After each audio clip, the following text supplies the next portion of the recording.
Professor भूमिया सदर तेलंगाना प्रजा front जो कि एक हादसे में मौत वाक़ हुई, जिसको खराज अक़ीदत पेश करने के लिए इजलास आम उर्दू घर में मुनक़िद हुआ, जिसमें तेलंगाना को हासिल करने के लिए उन्होंने जिस तरीके से जद्दोजहद की उस पर तफसीली रोशनी डाली। आज का ये प्रोग्राम जो उर्दू घर मुगलपुरा में मुनाकिद हो रहा है, इसका बुनियादी मकसद हमारे डिपार्टेड कायद आकुला भूमैया साहब जो तेलंगाना प्रजा फ्रंट के लिए ज़िंदगी भर खिदमत अंजाम देते रहे और 1969 की तेलंगाना तहरीक से लेकर के आज तक 10 दिन पहले उनका इंतकाल हादसे में हुआ। हम टीपीएफ के जिम्मेदार उसको हादसा नहीं मानते, उसको एक साजिश का नतीजा करार देते हैं।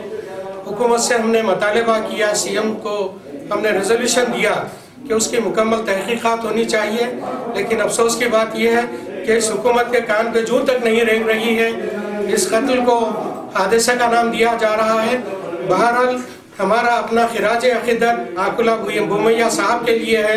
वो जब टीचर की हैसियत से अपने करियर का आगाज़ किए थे और तेलंगाना में होने वाली ज़्यादतियों और पछड़े हुए तबक़ात और मुसलमानों में भाईचारा पैदा करने के लिए उन्होंने अपनी ज़िंदगी को दांव में लगा दिया। उनको हमारा भरपूर खिराज अक़ीदत इस जलसे में पेश किया जा रहा है। उसी के साथ हमारा शिद्दत के साथ ये मुतालबा है यूनियन गवर्नमेंट से भी और वो लोग, वो ताकतें जो तेलंगाना के खिलाफ ऊंची सतह पर साजिशों में मुलविस हैं कि हम तेलंगाना के लोग हैदराबाद को एक दिन के लिए भी आंध्रा वालों का कैपिटल बनाना पसंद नहीं करते।